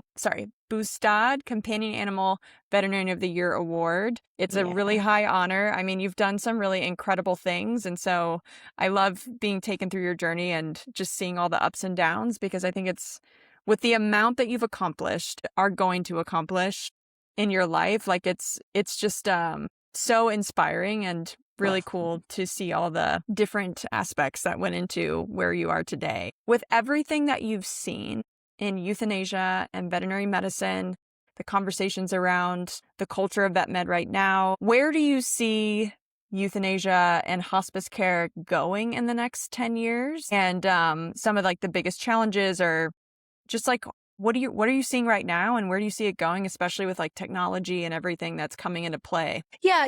The euthanasia in the hospice world it's very simple. Yeah. I think, particularly when I first started, I mean, the company was called Lap of Love Veterinary Hospice. Like I hadn't even officially added the in-home euthanasia because I just thought I was going to go help people through that journey. We'll hospice a little bit of nursing care, and then we'll euthanize. But 90+% of families, when they are ready to make that decision, they're ready. And they don't want a lot of fluff around it. Now some people, I would say most people, need to be told that it's the right decision. They want the doctor to say that. So in-home euthanasia is very, very much, particularly if you interview any doctor that does it, they're going to say like there's so much finesse that comes in the conversation with the family. Yes. So for me, of course, I'm a little bit biased, but the doctors that do in-home euthanasia are the ones that have an exceptional level of bedside manner. They have an above normal level of being able to look at somebody and see what they want and need to hear, and then helping them through that conversation so that at the end of the appointment, the euthanasia appointment, that family is comfortable with the decision, that they are thankful, and that they're very much at peace with the choice that has been made. So to me, that's who does in-home euthanasia. I don't see necessarily the landscape of in-home euthanasia is not going to change very much, right? I mean, it's not like we can have robots do this. It's not like AI is going to take over any of it. Having the ability to do it on your own, having the ability to even join a company like Lap of Love, where you're going to get health insurance, where you're going to have somebody else answer the phone. You just give your hours of availability, and then we'll book appointments for you. Having that be available versus like your friend going off and starting their own and doing it on their own, I think is great. Sometimes people, I think because, we're the biggest, sometimes people that do it, kind of think of us like the big bad wolf, but, you know, either you want to work as a W-2 employee for somebody or you want to go do it on your own. And that's Mhm. great. Because we are a huge company and we have people answering the phone 24/7, we provide health insurance. We have people that are there to order your drugs for you, order any other supplies for you to make sure all the crematory communication is smooth. Because we have all that, we charge more. Right. But I like that. It's funny, like people like to bash us, online about, oh, they charge so much. And I literally want to say to them, good, that leaves a lot of room for you to then start your own. And you Yeah. can charge $100 less or 200 less. The clients that are going to be sensitive to that are going to go to you. But clients that want somebody to answer the phone at 1 o'clock in the morning might call us. Okay. Like that's totally fine. So it's Yeah. so funny how like even in veterinary medicine, people just get to be so nasty to each other instead of like just saying this serves a purpose and this serves a purpose. Great. Now we have more and more people that want in-home euthanasia that are going to be able to get it because I can't tell you Mhm. the years that we had where we could not hire doctors fast enough. And we had people calling from all corners of the country and we didn't have a doctor there. Mm. And so we had to try to facilitate and we would tell people what to Google and we try to help them find a doctor. And we even started our own directory at one point because we're like, okay, we're going to help people get connected to people that do this when we're not available. And Mhm. we ended up closing that down because it's not necessary anymore. So it's a great thing. And I love that has become something that clients really, really want. That takes euthanasia out of the clinic, which is also great because now people are willing to go back to the clinic instead of like, no, I'm not going to go there. We did a lot of surveys and we found that about a third of people don't want to go back to the clinic where their dog was euthanized in Oh, really? because, yeah, I didn't know that. Wow. yeah, anywhere from 28 to, 33% of people don't want to go back to that clinic. I mean, Jeez. you've seen, people like, don't put me in exam room 2, don't put me in exam room 1, No, it literally and happened like 3 days ago. Somebody was like, "This is the room I was in," and I was like, "Mm." yeah, and it's nothing you did, right? Like it's Yeah. not like you guys could have done perfect. You could have done everything, but just the drive there was stressful. The drive home was stressful. Yeah. It's just the way things are. Have you seen the in, Honor Pet in California? They have like it's a euthanasia center and crematorium, but they have space to hold like funerals and stuff like that. Have you Yeah. Yeah. What do you Yeah, think I've about seen that that? a lot. I think it's great. It's beautiful. People start, crematories start those things and they think that they're going to be booked all the time and they're not. There's Yeah. just the vast majority. And maybe over the next coming decades, it will shift and change a little bit. But the vast majority of pet people don't want something like that. They want a beautiful euthanasia experience and they want to move on with their life. They Hmm. don't want to wallow in it over and over. And I'm not saying that some people don't. Yes, there's going to be 3 to 5% of clients that do. But it's not going to be the return on that space that a lot of people want. Now, I personally think, and we discussed this for years, that the euthanasia centers might have a little bit of a space. And I even love crematories providing that space where a doctor can be there. But again, you've got the problem of scheduling and making sure, because now, unless that doctor is booked up, because they're not going to the home, you're going to be charging less. So now the doctor, you have to have a certain number of appointments to make it worthwhile. Right. But it's very nice when the euthanasia is done by or near the crematory, because then that pet is immediately handled and then can go back home to the family, more quickly. Mhm. Just like in humans, like people are kind of okay with a handful of days before they get their pet back. It's just the way that society is right now. Mhm. So I think it's great. It's great when people do that, but you can't, like, it's just the vast majority of people want it handled quickly, lovingly, and they want to move on with their life. Yeah, I like your point about the pricing as well. I do think veterinary medicine, everybody's talking about access to care and costs right now. I really feel like we're actually charging more appropriately now for the amount of, like, think about the Agreed. amount of work, time, energy, intention that goes behind the experience we're giving people. That is just Yeah. going to increase as people want personalized care. They want that relationship with and as AI starts to play in, like I think the human to human experience is going to become more and more valuable. Hmm. I think your point about, okay, some people feel like our prices are getting too high. We think it's appropriate, and it does give room for low cost options to come into play. Right. But I do think that's a conversation that I like to push back on, that we're getting too expensive, because I'm like, no, I feel like I can finally pay my employees what they Right. deserve or get closer to it. And because I still think technicians don't get paid enough, but Yeah. it's allowing us to get to a place where we can afford things. Even like, the minimum wage keeps going up each year with inflation and things like that.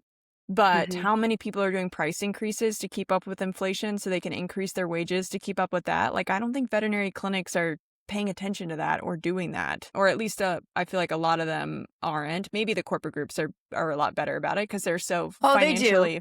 They financially do rigorous focused. Yeah. annual price increases. Now, they don't always do rigorous annual, salary increases, Yeah. but yeah, no, I agree with you. And now I think that there should be access to care, like meaning there should be low cost clinics and you Yes. can choose. Do you want to go to Nordstrom or do you want to go to Goodwill? Right. But don't go to Goodwill and then complain Expect about, Nordstrom. Yeah. yeah, just have an expectation of what you're having, but they all serve a purpose. And Yes. then there's Target in the middle, right? Like that's great, but don't go to Nordstrom and then complain, that it's so expensive. Don't go in there. Like Yes. it's just different. So no, I'm very much of like you are who you are as a company. You should have a personality, and your people should be paid well. They should feel like they're at that Nordstrom level as well. Like meaning Yes. they respect the role that they have because they are respected from the intern, inside as well. Exactly. Tell me about the book you wrote with Dr. Gardner, Treatment and Care of the Geriatric Veterinary Patient. How'd that come about and what was that like writing a book? We've written articles for years. Like, I mean, I have so many articles because no one was writing about euthanasia or hospice Mhm. care, for years and years and years. And particularly when print was a little bit more popular, we wrote a bunch. So that book is just a compilation of everything that we wrote. And then there's this really fun thing that you can do as a textbook writer where you like are edited or you just edit other people's writings. Yeah. So you can just go to a whole bunch of people that you know and say, "Do you want to write an article about ear infections? Do you want to write about end stage kidney disease?" And then you just put it in a book. That's So cool. it's not Yeah. as it's not as hard as it looks at all. I have a book that I'm 90% done with that I'm really excited about, Yeah, tell and me about it it. this book is going to be okay. So uh, I read this book, a different book, obviously. I read a book when I first got pregnant with my first child. I Mm. read a book called A Midwife's Guide to Childbirth. And at the time, I was like, you're newly pregnant and it's the first time you're pregnant. It's like you're in this whole journey when you're pregnant because you're like, this thing's coming out. How? I have no idea how it's going to come out, Oh my but it's gosh. getting bigger and it's coming out. So I had picked my OB at the time. I was in Gainesville and I was like, you better give me the epidural when I want it, not when you want it. Mm. I'm like, da da da da da. But then I read this book. I don't know who gave me this book. I read this book and it completely changed my perspective on childbirth. Like Wow. 180. I ended up having 3 of my 5 children were home birth and it Wow. was from this book. Yeah. What it was is this book is just the first half of the book is just women's stories. It's just stories. It's like from the beginning to the end, your child experience. And it was so important to me because I'm the oldest grandchild in my Mm. family. So I don't You're have the any, like I first. have Yeah. much older women, in my life, but I don't have women that have I am close enough to learn their child experience, right? Since then, obviously. But at the time, I didn't. So I read all these stories. And then the second half of the book was all basically a medical approach to childbirth. Oh, interesting. Childbirth, what it looks like in a hospital versus what it looks like, not in a hospital. Yeah. And so, and I respect both ways, whatever women want to have, it's fine. But for me at that time, I was like, I want to know evolution picked me. I want to know, like after reading this book, I was like, it very much changed my perspective on it. But anyway, Interesting. yeah. My point is that I want to write that book for families going through the end of life of their pet. So it's going to be a veterinarian's guide to your pet's end of life. Mm. And the first half of it is stories. Now, I'm writing the stories from my perspective as a doctor. Okay. And I don't know, I think it's the right way. At first, I was writing the stories from the perspective of the client, but I'm like, Mhm. no, you know what? I need to do it different because I want to infuse doctor stuff into it. And these are real stories. Like these are real families that I saw. And it's everything from you're euthanizing, a dog that's the buddy of the autistic kid that's there. You're euthanizing a dog and for an 80-year-old man, and his wife died last year. So this is Yeah. like, losing, all the things that you and I have seen over the years. Yes. Yeah. And so that's the first half. And then the second half of the book is the medical approach to, just what it is. Like people are like, well, how do I know when it's time? Well, does your dog have congestive heart failure? Or does he have arthritis? It's a very Uh-huh. different conversation, so it's just it's for clients, whereas the other stuff that we've written has been for veterinarians. So Mhm. this one is just for clients. I love that. That is so cool. When do you think it'll come out? It's got to come out in the next 6 months. Like I'm like I've had it almost done for about 4 years. Okay. And You so got when I stopped working, I was like, I'm doing it, and here I am. Then I got horses at home, and now I'm doing that half the day, and then the kids, and da da da. So I have just been sitting down over the past month and just really, really going to hammer this out, and I got to get this done. cool. I just really want to. If you have like a pre-order link, I can put it in the show notes and make Oh, sure that's that nice. Thank you. yes, yes. Yeah, I thank love you. that. I think not that we have a ton of pet parents that are listening, but what a cool book to have if your pet parents like did want to read it. Like maybe it's a gift Yeah, we could give our clients or something like that. I don't know, but yeah. maybe that would be a Yeah. weird gift. I don't know. We'll have to think No, about no. it. I mean, but that's how I envision, because I'm not doing this for money. I'm just doing this because I just want to get it out there. So Yeah, I do kind of envision doing that, like maybe going to some veterinarians that I know, and it's like, here's 10. Just give it to your families. Like if they use yeah, it, great. If not, no problem. Just maybe it makes a difference one day. totally. That's it. Yeah. Did you always know you were gonna write books, or had that? No, somebody asked me, I'm looking at a clinician's brief that I wrote many, many years ago, and they asked me to write, and I was like, okay. And so I did. And I've never been a huge writer, Mhm. but I enjoy it. I very much enjoy it when I sit down, and like, even my team will tell you, I would bust out these emails, and they're like, that's the most amazing email ever. But I was like, ooh, thank you. So then I kind of just started going with it. Before AI could write anything, I I took a know. ton of pride. Even Stacy is like, she saves all my emails and then like retemplates that for other things. Wow! What a Yeah. So compliment. I just I just took a lot of pride in it. That's amazing. So. I know. I was just saying I think writing's gonna be a lost art in the near future because Could you have ever, like, if somebody said 10 years ago, like, of the things that will go away, writing would not have been something that I would have thought AI would have taken over at you all. know what's crazy is so we always handwrite cards after we say goodbye to a pet. And we write that and mail it to it's like a handwritten note from the doctor that did it with the owner, said goodbye with them. And Yeah. I had to write 4 in a row. My hand hurt, like on number 2 or 3. And it's like, I was thinking to myself, I haven't had to like write this much in so long. And it's I would have crazy. I would have like a stack of sympathy cards from a week, that I had to do. Like we do the same thing, like a handwritten sympathy card. Yes. And so what we ended up doing, it's a tiny little thing. Yeah. There's a company called Handwritten, and it writes on a card with a ballpoint pen. So it is. Wow. Now, what our doctors do is they customize it, because you want every note. They can't be like some form note. Like it Right. has to be, it was so nice Personalized. to meet you. I Yeah. hope Fluffy, the other dog that's alive still is fine, blah, blah. Like it has to be personal. Yes. But they can go in our app and personalize the message, and then it's sent and stamped and That's sent. smart. And they do like immediately so they don't forget. Yeah. Yeah. I mean, when you have, 10 to 15 a week, Yes. a lot. Yeah. A lot. The other thing I was going to say earlier that it just popped back into my mind. When I first graduated, and honestly, probably even still now, I love everything you're saying about like how intentional you need to be in those moments. I feel like euthanasia is such a hard time in a pet parent's life, even for like the worst time for us too, when we're losing our own pets. We're probably the worst pet parents when it comes to that. But Yeah.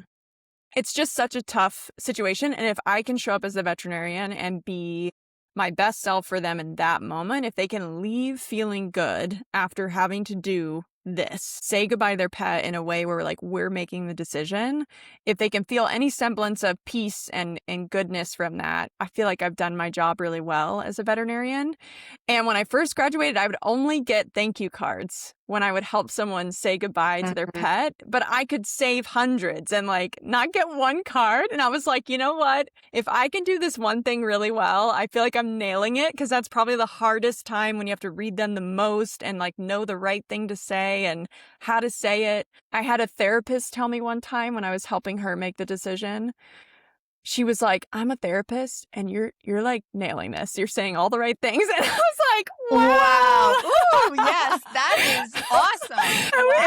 And we don't think about that. Like, we don't get therapizing training, but that is what we are doing for people in those moments when it's so hard. So I'm sure through Lap of Love, you are helping train people on all of that. I wish we got more of that in school / understood better the impact it would have on us, that like you are going to be a therapist for a lot of people, and like here's how you do that well, because it's so important. So anyway, just really meaningful, important work that you are doing and did and are helping hundreds and thousands of people do well, in their careers. Just amazing the impact that you've had.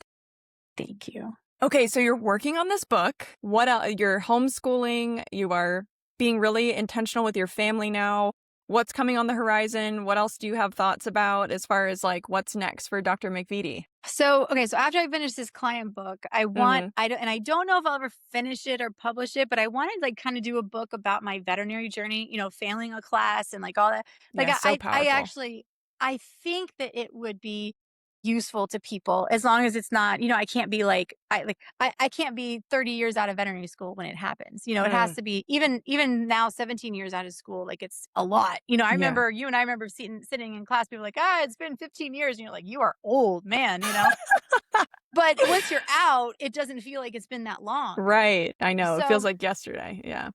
Yeah, so I would like to do that, but for right now, I'm definitely, right at 2:00, I leave to go get my 15-year-old from school every day. Now, next year she'll have a car, so I won't have to do that. But, I've lived every single year of my life having to at 2 or 3 o'clock leave to go get the kids. So I only have a very small number of hours that are even mine right now, and then Fridays we take off with the kids every so it's only Monday through Thursday that I have a handful of hours that I can do stuff. My husband and I we bought a ranch. So we bought 1,400 acres, an hour and a half north. Oh my gosh, so cool. So that's been really fun. And so crazy, it's a hunting ranch.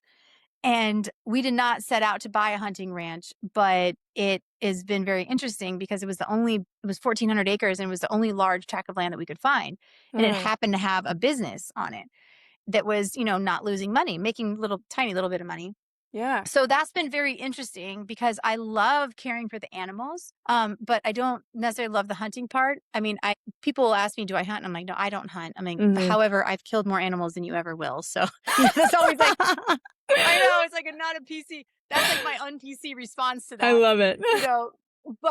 But I really enjoy caring for the animals. So that's been really interesting, darting. Like there's a wildebeest that had this like big granulomatous. Wow, it's like exotic animals. Yeah. Oh yeah. It's an exotic animal ranch. Yeah. Wow. So there's all types of like wildebeest. We have 2 zebras on there. You can't hunt zebras, of course. So cool. Elands, springboks, like there's all these, of course, whitetail, and then Florida hogs. There's hogs. So whitetail and hogs make up like probably 80% of what people want. But even though deer, like they're so pretty, and there's one that you can pet, and I pet it. And I'm like, so I don't get involved in the hunting part. But my husband's from Iowa. He was raised up there. Like that's a part of life. That's just that's how life is, and it's one of the oldest sports known to man. So I have to have a respect from a distance. But anyway, so that's been fun. And then are you building that business out? We are, I would say, maintaining it. Cool. Yeah. My husband is he worked for FedEx for 15 years. Like I said, he's a very good people person. He just knows people very, very well.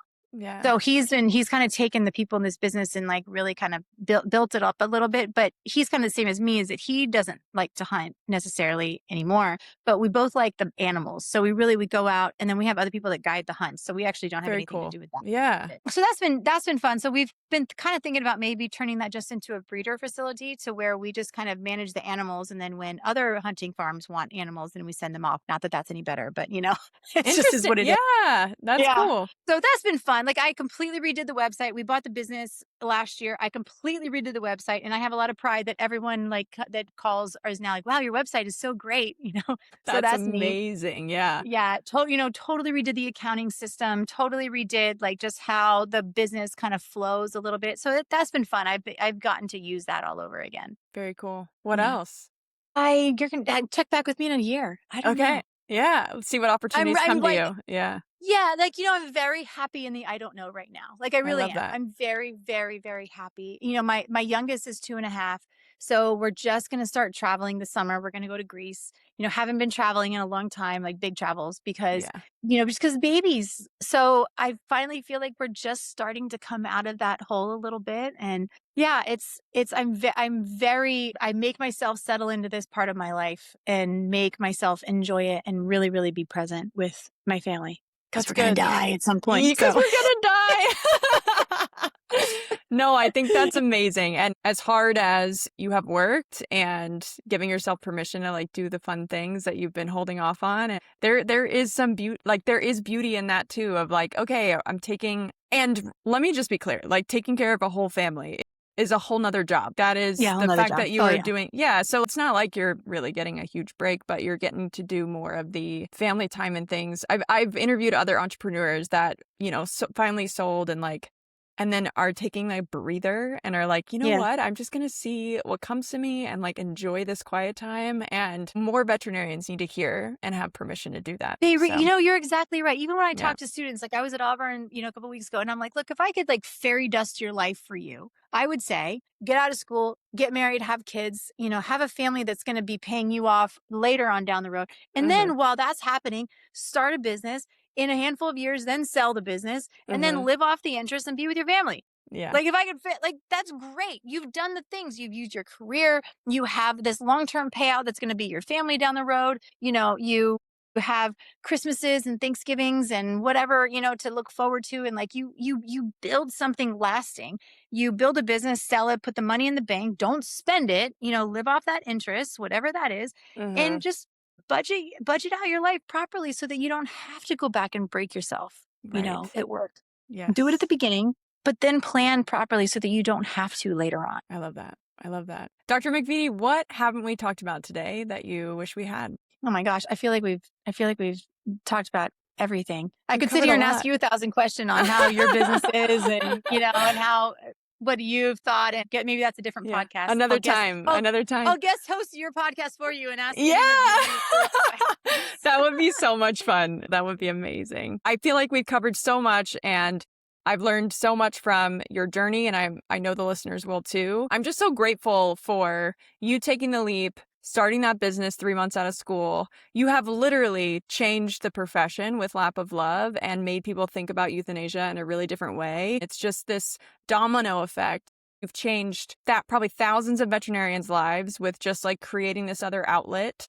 And then also thousands, probably tens of thousands. I don't know how many clients you guys have served at this point, but the number of lives that you have touched through making the decision to follow your passion and like just take a leap on the things that you've done thus far is insane. So thank you. I'm so grateful for these 2 hours that you've given me and sharing your journey with us. Really, I've always looked up to you and am just so excited to have this time and moment with you. So I really appreciate it. I really appreciate it. It means the world to me that you remember that talk from years ago. So thank you. Yes. Thank you for saying that. Of course. Of course. Okay. Thank you. Thanks for listening to Choose People Love Pets. If this episode resonated with you, please follow or subscribe to support the show. And if someone came to mind while you were listening, we hope you'll share it with them. Thanks for being here. This is Choose People Love Pets.